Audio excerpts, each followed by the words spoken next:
Franck Ferrand sur Europe 1, au cœur de l'histoire.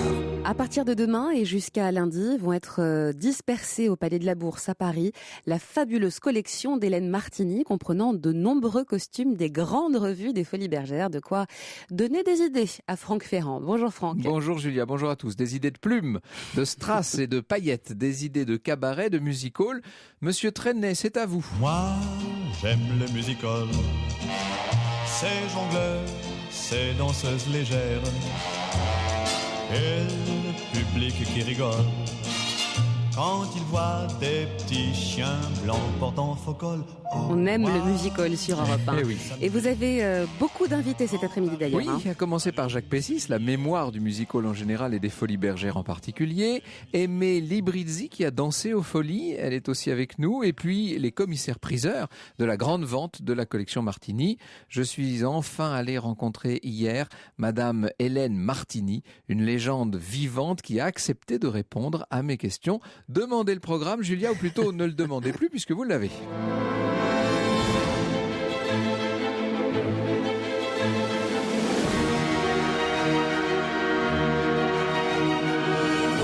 De 13h à 14h sur Europe 1, au cœur de l'histoire. Franck Ferrand. Ici est né le music-hall dans ce qui avait été, sous le nom de Colonne d'Hercule, le magasin d'un marchand de lits, figurez-vous. Sommier, matelas, édredons à tous les étages. Un signe peut-être.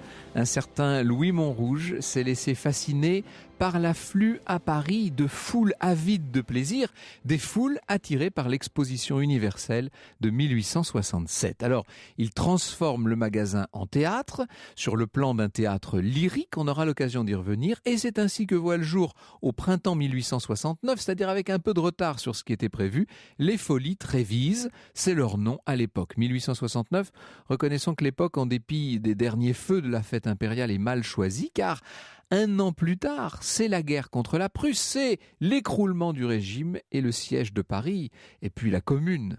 Les Folies Trévises ne retrouveront leurs artistes et leur public que pour les fêtes de fin d'année 1871, avec tout de même un grand orchestre sous la baguette d'Olivier Métra. Olivier Métra, ça nous dit plus grand-chose aujourd'hui, mais à l'époque, c'était la coqueluche des Parisiens et des Parisiennes, c'était l'homme des polkas et des mazurkas. L'année suivante, le théâtre devient Folies Bergère, nous y voilà, 13 lettres qui bientôt enflammeront Paris, feront sourire la France, feront rêver le monde. Ce n'est pas encore tout à fait du music-hall en tant que genre à part entière. Pour le moment, le spectacle tiendrait plutôt, si vous voulez, du cirque frontal, matinée d'attractions foraines avec les nains, les sœurs siamoises et la valeur de serpent.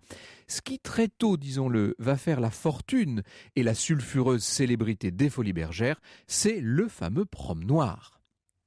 Alors, qu'est-ce que c'est que ce prom noir des Folies Bergères ? Eh bien, c'est cette sorte de galerie circulaire qui embrasse le parterre et l'orchestre et où l'on croise facilement de jolies dames pas trop difficiles. Un théâtre où l'on peut circuler, parler, fumer, rire, tout en gardant un œil sur une scène distrayante mais sans obligation, si c'est pas épatant, comme on disait à l'époque. Une certaine pénombre, une certaine bousculade aimable, et partout des miroirs pour désorienter le badaud et faire tourner les têtes. Le prom noir des Folies devient vite l'endroit où les gens du monde eux-mêmes viennent s'acoquiner au demi-monde, au quart de monde parfois. D'année en année, de revue en revue, les Folies gagnent en splendeur, de l'or, du velours rouge, des plantes, des fontaines et même des fauteuils indépendants sur plusieurs rangées le long de l'avant-scène. Le lieu est mûr pour accueillir un nouveau genre de spectacle, un genre qui va avoir sa cohérence et qui va fonder les germes d'une nouvelle noblesse du spectacle. Après un passage à vide où la grande salle, toujours cette vocation lyrique rentrée, devient une salle de concert, les Folies sont rachetées par des cabaretiers de haut vol. Les Allemands, c'est leur nom, c'est pas leur nationalité, monsieur et madame Allemand, propriétaires notamment de l'Eldorado. Ils confient les revues à leur neveu, Édouard Marchand, et cette fois, c'est la révolution que nous attendions. À l'automne 1886, les affiches portent ce titre volontairement provocateur: place aux jeunes du grand spectacle novateur de qualité autour de vedettes populaires, de numéros de grande classe. et de femmes, bien entendu. 15 années durant, tant que la santé suivra, Monsieur Marchand va inventer, peaufiner, pousser jusqu'à sa plénitude, jusqu'à son plein épanouissement, un type de spectacle appelé à se répandre assez vite dans toute l'Europe, que dis-je, dans le monde entier. Le music hall, je vous l'ai dit, le music hall est né ici. En 1918 s'ouvre un nouveau chapitre de l'histoire des Folies Bergères sous l'égide de Paul Derval. Retenez bien ce nom. Le music hall change sensiblement de nature.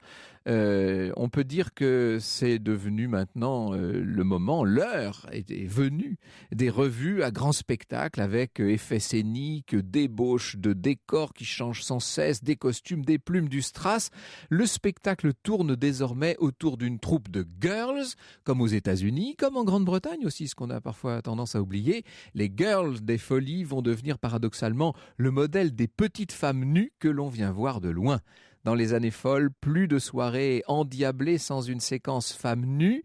La revue des Folies Bergères, qui accueille de très grandes vedettes, devient incontournable. En 1926, Paul Derval s'offre, si j'ose dire, Joséphine Baker, en provenance de son Amérique natale. La revue s'appelle La Folie du jour, un titre en 13 lettres, ce qui n'est pas un hasard. Monsieur Derval était superstitieux. Il exigeait que les titres des revues comportent toujours 13 lettres et le mot folie, au singulier ou au pluriel. La tradition va se maintenir, elle va se perpétuer jusqu'à nos jours. La dernière des grandes revues des Folies Bergères s'appelait Folies en folie. L'histoire sur Europe 1, c'est avec Franck Ferrand. Et avec Franck, aujourd'hui sur Europe 1, nous sommes au cœur du music hall, au cœur du cabaret. Moi, j'aime le music hall, chantait Charles Trenet pour ouvrir cette émission que nous consacrons aux Folies Bergères. Il y en a un autre qui aime le music hall. Moi aussi, pour tout vous dire. C'est Jacques Pessis, que je suis très heureux d'accueillir. Bonjour Jacques, bonjour, merci Franck. D'être des nôtres pour parler de ce qui a été, disons-le, non seulement le temple, mais le creuset du music hall parisien. Oui, et de la revue. C'est-à-dire qu'en 1886, quand les nouveaux directeurs prennent en main, il dit qu'il faut une revue. Et à l'époque, il y a un journaliste du Figaro qui écoute aux portes, qui s'appelle Georges Grison, qui entend la conversation. Et 1 heure plus tard, il arrive en disant « J'ai une idée, je vais vous écrire une revue ». Et c'est comme ça qu'est née la première revue. Et finalement, c'est quand Paul Derval est arrivé ensuite que les Folies Bergères ont pris leur véritable dimension. Ah oui, oui. Paul Derval, il s'appelle Alexis Pitron. C'est un comédien qui est devenu l'adjoint de Raphaël Beretta, le directeur, et qui prend la suite. Et là, il va vraiment inventer... On est là au lendemain de la Première Guerre mondiale. Au lendemain de la Première Guerre mondiale, il va vraiment inventer les Folies Bergères, mettre beaucoup de moyens, perdre beaucoup d'argent, gagner ensuite beaucoup, mais avec une rigueur de travail comme on n'avait jamais vu. C'est-à-dire les girls, on les attend à la sortie, on vérifie qu'elles ne partent pas avec le premier milliardaire venu, et on travaille. Et les revues en 13 lettres, c'est lui qui va les inventer, et ça va devenir une tradition. Et la seule fois où il ne va pas inscrire 13 lettres, eh bien, la revue va être un échec. Alors, ce qui est très important à souligner, c'est que d'emblée, on est bien dans une salle de spectacle. On a l'image parfois des Folies Bergères comme une sorte de cabaret où on serait, comme du reste à l'orchestre du Moulin Rouge, assis à des tables où l'on peut dîner, etc. C'est une salle de spectacle, mais dans laquelle figure ce fameux promeneur. Ce promeneur, oui. La tradition voulait que les messieurs qui venaient à Paris pour quelques jours pour des congrès aillent faire un tour au promeneur. Alors ça, c'est fin 19e, c'est avant. C'est avant le grand désespoir des femmes. Mais en même temps, à l'époque, c'est fini. C'est un véritable spectacle avec plus de 1000 personnes tous les soirs. On utilise même le tour du premier étage pour faire danser les filles. Et quand on connaît les sous-sols du Folies Bergères, c'est absolument hallucinant. Il y a une machinerie incroyable pour l'époque, et quand une revue est créée, c'est un investissement colossal. Et à plusieurs reprises, Paul Derval ne va pas dormir la nuit en disant comment je vais payer tout ça le lendemain. C'est ça, bien entendu. Alors, est-ce qu'on peut dire que le genre du music hall est né vraiment ici ? Un certain genre de music hall est né ici. D'un côté, il y avait l'Olympia. De l'autre côté, le Moulin Rouge, c'était des revues avec des tableaux. Là, c'est le cancan, la tradition. Voilà. Et là, c'est une véritable revue avec des personnages. Songez qu'en 1911, à l'affiche des Folies Bergères, il y a dans le même spectacle Maurice Chevalier qui débute, un acrobate qui vient des États-Unis qui s'appelle W.C. Fields, et la troupe des mimes de Fred Carnot avec 2 débutants qui font des sketchs, Stan Laurel et Charlie Chaplin. Vous imaginez ? Et d'où vient finalement la célébrité des Folies Bergères par rapport à d'autres salles de spectacle?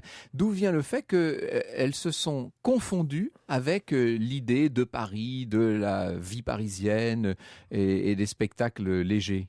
parce qu'à l'époque, il y avait les moyens de faire monter sur scène beaucoup de gens avec des décors somptueux, signé Garmati, signé RT, et parce qu'à l'époque, le monde entier venait voir Paris Ville-Lumière. Il était de tradition de venir, il y avait le Moulin Rouge, il n'y avait pas encore le Lido, mais il y avait les Folies Bergères. Et on venait passer une soirée pour voir les petites femmes de Paris qui étaient sur scène et qui levaient la jambe. Alors quand vous parlez d'RT, de Garmati, là on est dans une période un peu plus proche de nous, évidemment.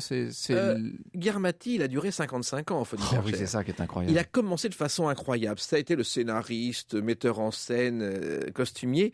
Il arrive à Paris, il vient de Hongrie. Il veut réussir dans le métier. Et Paul Derval ne veut pas le recevoir. Alors qu'est-ce qu'il fait? Il dessine un jour sur le trottoir, devant la salle, un décor. Malheureusement, il pleut. Il recommence le lendemain.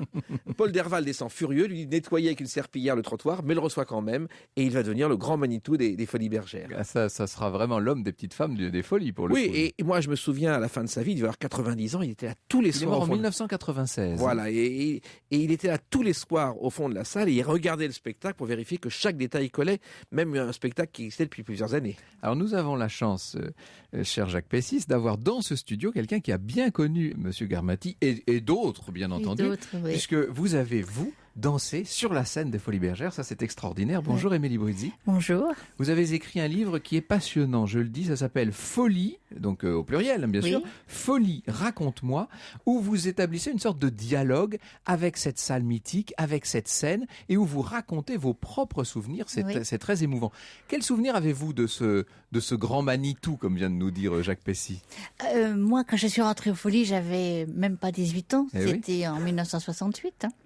Et j'étais encore sous la direction de Madame Paul Derval. Et quand je suis rentrée... Qui était donc la veuve de Monsieur Derval, qui était mort 2 ans plus tôt. Voilà, Dania Derval, qui venait de Marseille. C'est ça. Voilà. Et quand je suis rentrée dans ce grand musical, je me suis dit, plus jamais je le quitterai. Effectivement, ça a été une grande histoire d'amour de 42 ans. 21 ans danseuse, 21 ans agent d'accueil.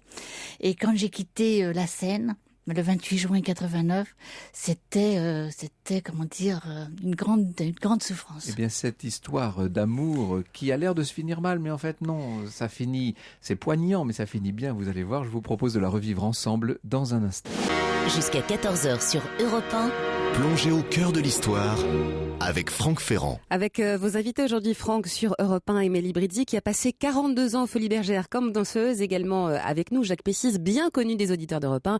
Je rappelle qu'il est journaliste, écrivain, historien des musicals. La mémoire vivante du musical est avec nous dans ce studio sur Europe 1 aujourd'hui. Merci beaucoup Jacques Pessis de nous faire partager cette passion que vous avez pour tous ces spectacles et pour ce qui a été de grands moments de vie, disons-le. Et nous recevons Émilie Brizzi qui donc vient de publier, enfin a publié, devrais-je dire, chez l'Harmattan, Folie, raconte-moi, qui sont, on peut dire, vos souvenirs, vos mémoires de scène, en quelque sorte. Mais vous ne vous arrêtez pas là, vous racontez par la même occasion toute l'histoire des lieux. Vous décrivez la danseuse des Folies dans sa loge. Alors ce sont des loges où chacune n'a à peu près qu'un mètre carré. Il y a 10 danseuses. Même pas un mètre carré, enfin je veux dire, c'est tout petit comme ça. Devant son miroir, écrivez-vous, elle fait le bilan de ses nuits, de ses jours, de sa vie. L'image qu'elle reflète n'est pas toujours flatteuse. Elle regarde son visage. À 18 ans, elle le trouve très beau. L'œil est vif et la peau lisse. Il a l'éclat insolent de la jeunesse. À 25 ans, elle remarque la fatigue des nuits blanches passées auprès de ses enfants et se dit « c'est passager ». À 30 ans, l'éclat de ses yeux a changé. Il est un peu plus triste. Les premières rides font leurs apparitions et les cernes sont plus fréquents. À 30 ans, la danseuse se dit « je suis au sommet de ma forme ». Elle a acquis le métier et l'art du maquillage. Ses enfants ne l'empêchent plus de dormir et elle est bien dans sa peau. À 39 ans, le jour de sa dernière, le regard est triste. Il a perdu son éclat, il a perdu son soleil et ses pupilles ne se dilatent plus de plaisir. Sa peau est fatiguée et les sillons des rides au coin de ses yeux sont un peu plus profonds. Pour la toute dernière fois, la danseuse va se maquiller, s'habiller et danser. La danseuse, on peut dire qu'elle est, Jacques Pessis, l'âme des Folies Bergères. Non seulement l'âme, mais c'est quelqu'un qui travaille pratiquement 6 jours sur 7, voire 7 jours sur 7 sur scène, mais qui doit travailler en coulisses, faire des répétitions de danse, avoir une vie difficile, mener une revue, travailler une revue, il n'y a rien de plus compliqué au monde. C'est à la seconde, bien entendu. C'est à la seconde même, et moi je suis plein d'admiration pour Aimée, parce que d'abord il y a peu de Françaises qui ont dansé aux Folies Bergères, Ça a été un véritable... On prenait beaucoup de danseuses à l'étranger. Et il y a eu des meneuses de revue qui ont vraiment travaillé pendant les années, réussi. L'exemple le plus frappant, c'est Liliane Montevecchi, qui a démarré dans les Branquignoles de Robert Derry, qui est devenue meneuse aux Folies Bergères, qui ensuite a réussi aux États-Unis en ayant même un Oscar, un award pour Nine qu'elle avait joué. Et donc les Folies Bergères est en même temps une école fabuleuse pour les danseuses. Alors Émilie Brizzi, est-ce qu'il y a, j'ai senti une larme perler dans vos yeux lorsque j'ai évoqué cette fin de la danseuse qui est à son dernier maquillage.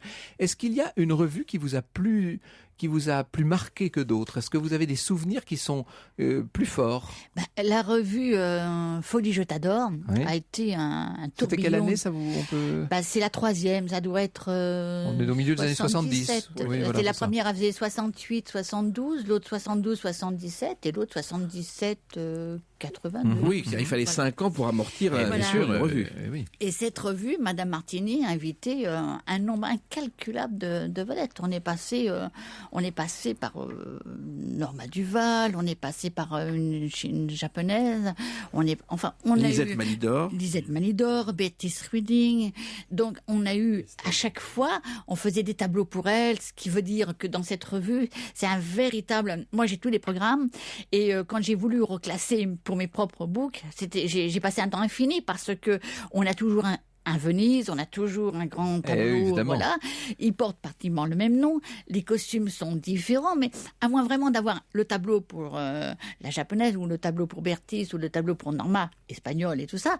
Mais je dois dire qu'on a eu là un échantillon extraordinaire de vedettes, et ça a été la plus belle revue pour moi, parce que c'est long, 5 ans, toujours la même chose. Et là, on avait, c'était la cerise sur le gâteau, tout le temps, on avait encore et encore à voir, quoi. Alors, ces cartons de décors, ces dessins, devrais-je dire, ces photographies, tous ces souvenirs des différentes revues, et bien entendu, les somptueux costumes qui, à eux seuls, valaient le voyage, véritablement. Ils sont au cœur de la vente aux enchères dont on parlait tout à l'heure, et sur laquelle on reviendra à la fin de cette émission. C'est un événement, évidemment. Vous disiez, Jacques Plessis, il y a 5 minutes, qu'il fallait plusieurs années pour amortir les coûts, l'investissement d'un tel spectacle.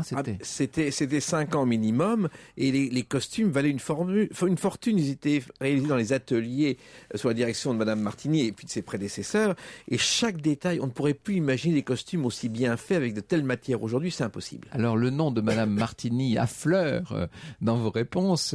Il faut que nous parlions d'Hélène Martini, l'impératrice de la nuit, personnage extraordinaire.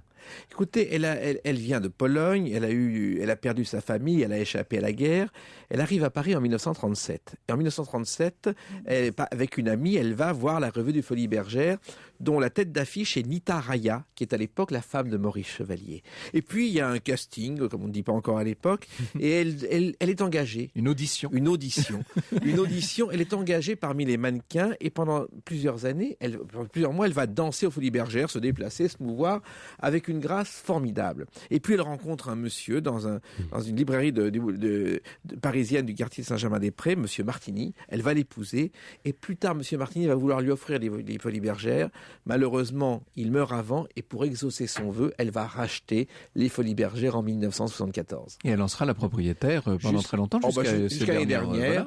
Voilà. Elle a tenu le choc, elle a ensuite arrêté les revues parce que c'était plus possible, mais elle a vraiment, moi je me souviens, j'allais la voir le soir aux Folies Bergères, elle arrivait au bureau en début d'après-midi, et le soir elle terminait au Rasputin, elle avait tenu le cabaret, devant une tisane et un carré de chocolat, et elle me racontait l'histoire des Folies Bergères. Elle est tout à fait extraordinaire, cette Madame Martini, et j'ai eu la chance hier d'aller l'interviewer, donc nous allons entendre ce que j'ai rapporté avec le petit Nagra. J'étais avec Lorena Martin, bien entendu, nous avons recueilli les souvenirs d'Hélène Martini, c'est dans un instant sur Europe 1. Émilie Brizzi a publié chez l'Harmattan Folie, raconte-moi. Vous avez été danseuse aux Folies Bergères. Comment est-ce que vous viviez ce statut, si je puis dire? Vous étiez l'ambassadrice de Paris à vos propres yeux, Émilie Brizzi? Non, parce que c'est très drôle, parce que moi j'ai commencé à danser à l'âge de 9 ans, et à l'âge de 9 ans, quand je dansais sur scène et que j'allais à l'école du spectacle, je ne rencontrais que des artistes. Donc moi, je pensais que je faisais un métier normal et que les personnes qui étaient dans les bureaux étaient punies. Et ma grand-mère me disait toujours, si tu travailles mal la danse, tu finiras dans les bureaux. Donc forcément, pour moi, c'était une punition intense. Donc j'ai beaucoup travaillé. Et quand je suis rentrée au Folies Bergères, c'était évident, c'était ma place. Donc j'avais trouvé ma place, j'avais trouvé mon théâtre, j'étais bien. Donc j'ai dansé, j'ai fait mes enfants, j'ai rencontré mon mari. Maintenant, je suis une grand-mère et aussi une arrière-grand-mère. Et si vous voulez, je me suis complètement épanouie parce que c'était ma place. Donc, je ne pouvais pas être ailleurs qu'au Folies Bergères. C'était là que je devais être. Ça, on le sent très bien. Jacques Pessis, vous aussi, vous avez écrit bien sûr sur tous les grands cabarets et music-halls parisiens, mais notamment sur les Folies Bergères. C'était avec Jacques Crépineau. C'est paru en 96. On a du mal à le trouver aujourd'hui. Il est introuvable aujourd'hui. Mais introuvable. Mais donc, je pense qu'on va un jour le rééditer. Ce que vous mettez en avant, c'est la très grande continuité. Il y a eu très peu, finalement, de grands animateurs, si je puis dire. Finalement, les Folies Bergères, c'est 5 propriétaires et grands directeurs. Oui, parce que c'est une époque où il fallait durer longtemps et on avait les moyens. Et c'est vrai que Paul Derval a été le recordman. Il a tenu pendant des années, il a tenu pendant la guerre, ce qui n'était pas évident. Parce qu'il fallait aussi, devant les Allemands, essayer de maintenir le cap tout en ne jouant pas à la collaboration. Et quand il est mort, Madame Derval... le Gai Paris. Le Gai Paris et les Folies Bergères en étaient un symbole.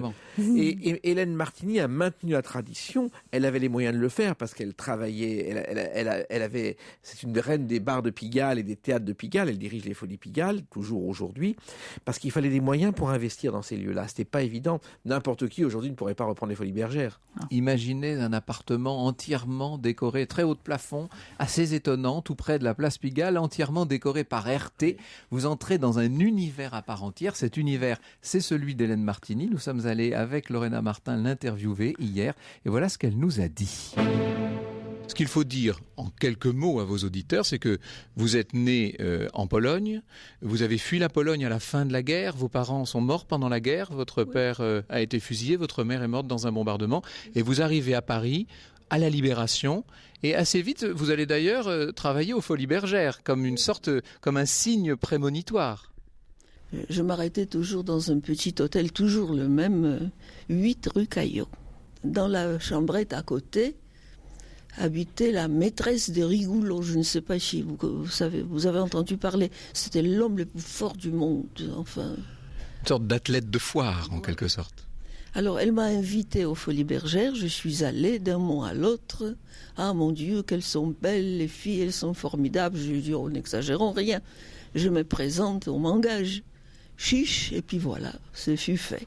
Les hasards de la vie, si tant est qu'il y ait des hasards dans l'existence, vous ont amené à rencontrer Monsieur Martini à quelque temps de là. Alors il faut que vous nous expliquiez ce que cet homme qui allait devenir votre mari dirigeait comme établissement à Paris à l'époque. Un jour, un maître d'hôtel lui avait conseillé d'acheter un cabaret à lui-même au lieu de dépenser son argent chez les autres. Voilà.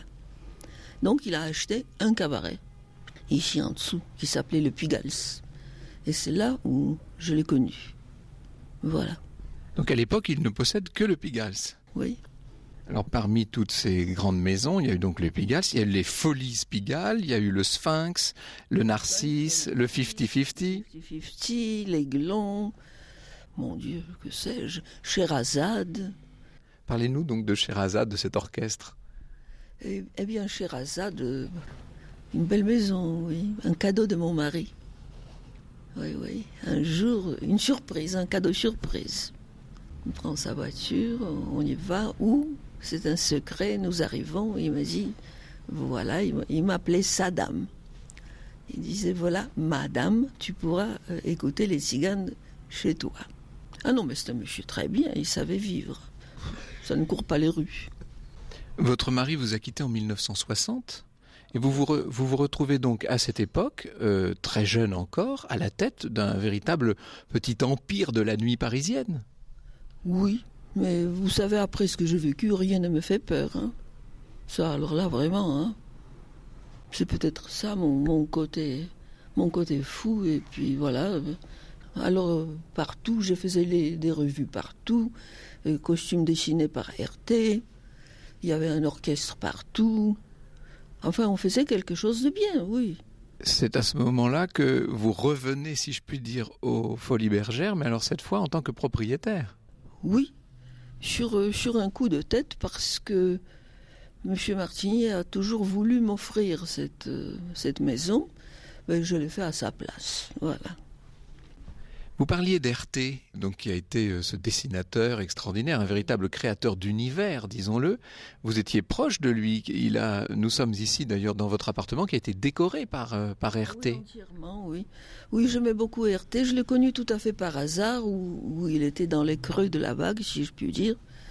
On disait Herté met des pompons partout, il est démodé, vous voyez, des conneries comme ça. Alors donc, il a commencé à me faire des revues dans tous les cabarets que nous venons de citer.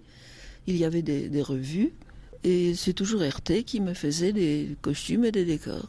Il y avait aussi le Palladium, le Bataclan, etc. Toutes ces grandes maisons-là. Hein. Oui. C'est comme la Comédie de Paris, parce que j'avais aussi le théâtre. Oui, j'avais les Bouffes Parisiens, le Mogador, avant les Folies Bergères. Je suis une inconsciente, mais ça me réussissait bien. Alors, on a l'impression, vous allez me dire si je me trompe, mais que les Folies Bergères n'ont pas été le lieu qui vous ont le plus amusé de tout ce que vous venez de citer. Oui, vous avez raison, oui. Quand je suis venue là-bas, il y avait toute une équipe de 68 arts, on appelle ça comme ça, oui. Toujours la gueule de travers, vous voyez, tout ça, ce n'est pas mon truc, là. Donc le cœur n'y était pas, oui, pas vraiment. Bon, écoutez, je suis quand même resté 35 ans, non? De toutes ces grandes maisons parisiennes, laquelle vous a laissé le souvenir le plus fort, le plus agréable? Le Raspoutine. Oh, j'adorais cette maison. Nous l'avons créée avec M. Herté sur un coup de tête. Oui. J'ai rêvé d'avoir une maison pour pouvoir boire une tasse de thé tranquillement, sans être dérangé, dans une ambiance agréable, ce qui était le cas. Voilà. C'était ma maison vraiment préférée. Exceptionnelle Hélène Martini, dont la destinée mériterait, j'allais dire une émission, toute une série d'émissions. Un mot sur Herté peut-être, juste un mot, Jacques Pessis, cet extraordinaire artiste. Oui, qui a travaillé... RTE. Oui, c'était son pseudonyme. Et il a travaillé jusqu'à l'âge de 97 ans. Il a été un roi des années 30, car il a commencé avec Paul Poiret. Il était l'un des... Le grand couturier. Exactement. Et ensuite, il est devenu, au temps des années folles, l'un des maîtres de la décoration. Et Hélène Martini l'a repéré en 1962 au Folies Pigalle, où elle donnait un spectacle sur les années twist et le rock. Et il a fait des costumes pour Vince Taylor. Et elle a eu le coup de foudre pour ce monsieur, elle l'a engagé, il a vraiment tout fait chez elle, y compris, il y a une anecdote incroyable, il a décoré le Raspoutine, qui était un cabaret parisien, et elle a fait classer le bâtiment. Et quand il y a eu plein de travaux aux Champs-Élysées et qu'il a fallu démolir tout le quartier, le seul lieu préservé grâce à Marie de ça a été le Raspoutine. Eh oui. Franck Ferrand sur Europe 1, au cœur de l'histoire. Et mon cher Franck, avec vos invités sur Europe 1, nous revivons les grandes heures du music-hall. Nous avons parlé d'Herté, ce décorateur, en fait, on peut le dire, hein, finalement, ce dessinateur qui décorateur, en même temps dessinateur, et tout. costumier, etc. Nous avons parlé de ces somptueux costumes. Tout cela fait l'objet, à partir de demain, d'une grande vente publique qui aura lieu au Palais de la Bourse, parce qu'il fallait un endroit qui soit suffisamment vaste et suffisamment prestigieux pour accueillir la vente. Alors, il y a d'abord l'exposition qui a lieu demain tout l'après-midi, samedi toute la journée et dimanche de 10h à 15h. Et puis la vente elle-même commence le samedi à 18h. Et puis ça se poursuivra ensuite dimanche. Et le retrait des lots n'aura lieu que lundi, tellement il faut arriver à organiser tout ça. Je suis très heureux d'accueillir François Vedrichowski qui fait partie de cette étude Bailly, Pommery et Voutier qui organise la vente de la collection Hélène Martini. On va parler d'une vente mythique. Elle est déjà entrée dans la légende.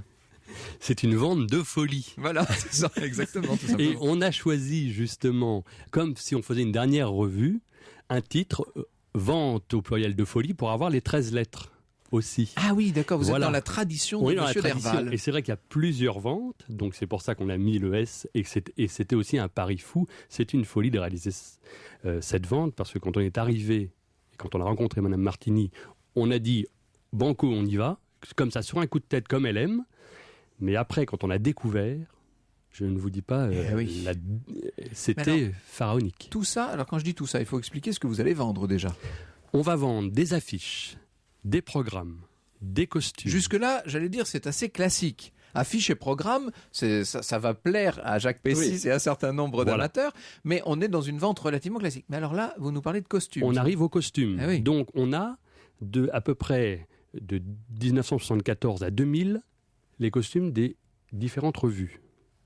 C'est 6000 costumes que l'on découvre tout d'un coup. Le catalogue de la vente, ce sont des costumes, mais dont certains sont d'une somptuosité digne d'un opéra, tout simplement. Jacques Pessis disait tout à l'heure que c'était incroyable la qualité, mais je peux vous dire que nous qui faisons des ventes de mode régulièrement, et on a fait des ventes de costumes d'autres, c'est incroyable la qualité, et ça a tenu, ça résiste, et on ne ferait pas ça. Mais les paillettes qui sont incroyables, les strass, les plumes dans un état encore magnifique, des couleurs et une invention géniale. Avec évidemment tout ce qu'on peut imaginer comme traîne, comme plume, tout ça est extraordinaire. Et alors, juste, on termine parce qu'il y a les costumes, et après les dessins de Monsieur Jarmati, créateur. Donc là, on a des vraies compositions qui donc a été l'âme des folies pendant un demi-siècle, hein, disons-le.